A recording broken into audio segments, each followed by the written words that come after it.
কোরআন বিজয়ের সূচনা হয়েছিল রমজান মাস। সর্বোপরি কোরআন বিজয়ের চূড়ান্ত রূপ লাভ করেছিলেন এই রমজান মাসে।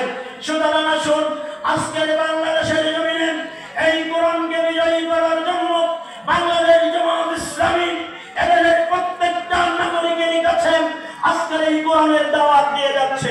পরিশেষে আমি বলতে চাই, এই কোরআন আপনার আমার কাছে 5টা অধিকার রেখে গিয়েছে।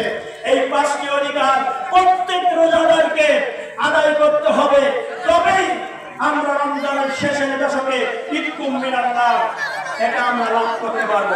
প্রিয় ভাই আমার, এই 5টি বিষয় কি?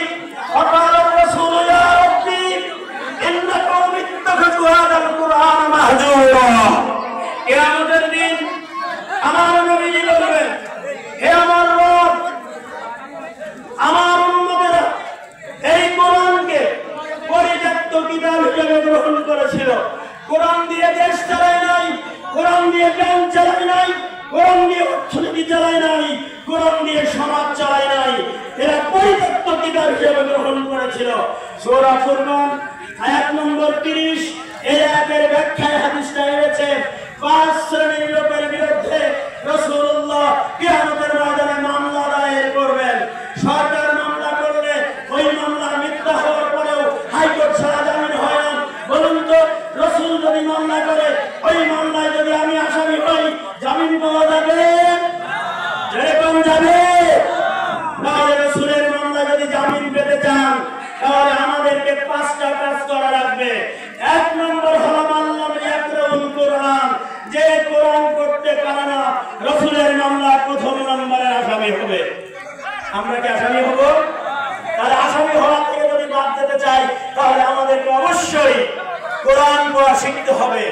মাল্লাম ইয়াফহামুল কোরআন, যে কোরআন বোঝে না, তাহলে রাসূলের মামলার আসামির তালিকা থেকে চার্জশিট পেয়ে জামিনে মুক্তি পেতে চাইলে অবশ্যই কোরআন বুঝতে হবে। মাল্লা আমালা বিহি, কোরআন অনুযায়ী যে আমল করে না, সুতরাং কোরআন অনুযায়ী আমল করতে হবে। 4 নম্বর মাল্লাম ইয়াকুল কোরআন, কোরআন দিয়ে যে দাওয়াতি কাজ করে না, সুতরাং আমাদের প্রত্যেককে কোরআনের এই দাওয়াত প্রত্যেকটা মানুষের কাছে পৌঁছাতে হবে। 5 নম্বর মাল্লা ইকামাতুল কোরআন, কোরআন প্রতিষ্ঠার সংগ্রামে যারা অংশ নেয় না। প্রিয় ভাইরা আমার, তাহলে কোরআন প্রতিষ্ঠার সংগ্রামে অংশ নিয়ে আসা রাসূলের মামলায় কি জামিন পাওয়া যাবে? সুতরাং এই 5টা কাজ করতে কি আমরা রাজি আছি?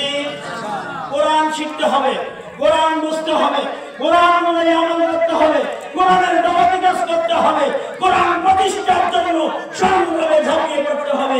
আল্লাহ তৌফিক দান করুন। আমিন। ওয়া আখিরু দাওয়ানা আলহামদুলিল্লাহি রাব্বিল আলামিন।